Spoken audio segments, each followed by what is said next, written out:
Hey guys, this is Yang again, and I'm playing TvP on Tau, which is right now is the map of the week on iccup, which is more points. And I'm playing a Protoss right now.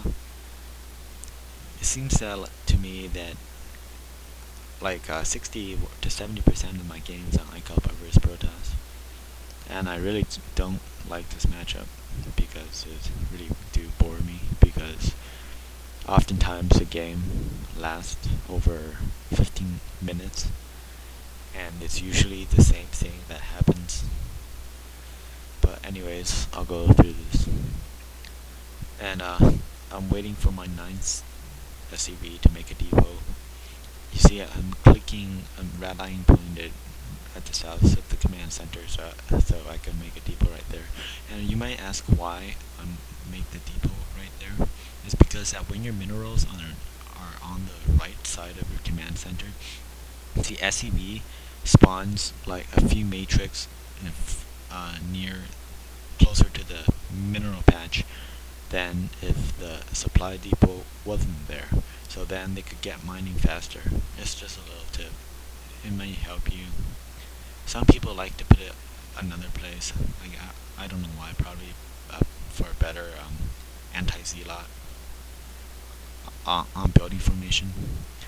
Right now, the way I place my racks and my supply, it's an anti-zealot formation. Like if a zealot comes, I could go through that crack with the marine between the supply and the racks, and the zealot wouldn't be able to go there, and they have to go around the barrack, and I could like dance around with my marines. I scout actually a bit earlier than I would usually do because this is iccup, and we know that iccup people like to cheese. This is a 3-player map. Usually on a 4-player map like Python, I would scout even before my refinery is done, just in case they do some gay stuff. But this is a 3-player map, so there's a higher chance I'll find them. So I scout after I put down my refinery. I'm just waiting until I get 100 gas and 200 minerals to set down my first factory, and that's attack. And I scout the first location, he wasn't there. So I just, and I noticed that he hasn't scouted me, so he's probably not going to make any zealots early. Plus, Tau is not a very good map for early zealot pressure since positions are considerably far apart. And now I just first scouted I see his probe coming down, so I make a few extra marines, try to fight it off. And he doesn't seem to know what he's doing. I mean, what I'm doing, because he didn't really scout my base. And there I put some I cut my CVs on my gas to get more minerals for a faster command center, and I scout him, and I see that his cyber core is turning around, and I see 3 pylons, so there's not any proxy. And by the positioning of his first pylon, I could tell that Dark Templars might not be a chance for it to come, because a lot of times I know that based on their first pylon position and the position of their gateways and cybernetics core, you could sort of tell if the TOS had the higher chance of going Reavers or Dark Templars.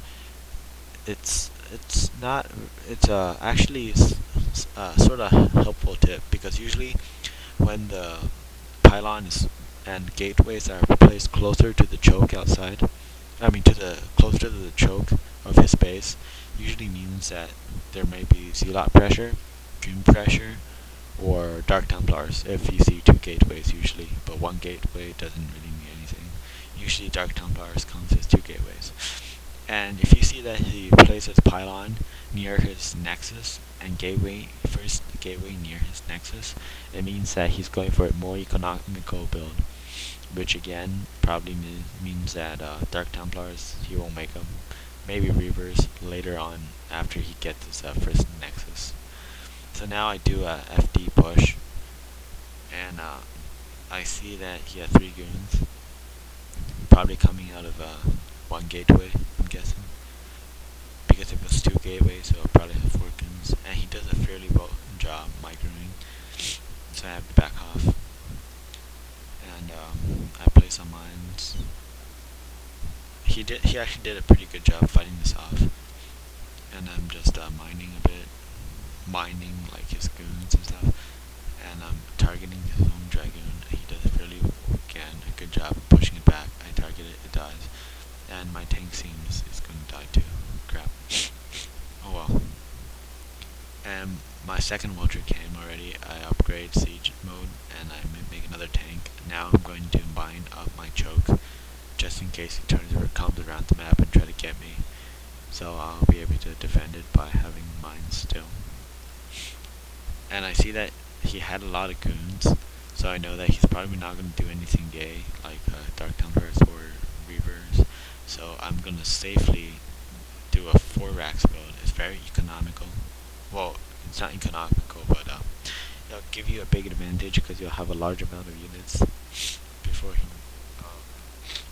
knows what's happening. And in TvP, you always want to delay your eBay, your armory, or armory. It depends if you want to camp or not. Like if you want to camp and take your second natural and faster, armory is good for upgrades. But you always want to delay your academy and eBay as much as possible. And since I know that he did not, I saw a large amount of goons, so I know it's probably not going to be Reavers or Dark Templars, so I'm just going to go ahead and make 4 barracks. 4 factories for a fast timing push when I can. And I make finally I make an eBay. And yeah, I'm just macroing a bit, and it's going to be scouting soon to see when he takes his second natural and make my push based on that. And I have some vultures. Usually if I want to camp, I would add 2 machine shops instead of 1, but since I don't plan to camp and I plan to attack soon, I'm now gonna make 2 machine shops. 2 machine shop is good if you're doing a time push based out of 6 factories, but that's usually on Python. On maps like Tau, they tend to expand faster too, so a 4 factory push is better. And I don't see where his second natural is, so I'm going to make my floating racks by the edge of his second natural to see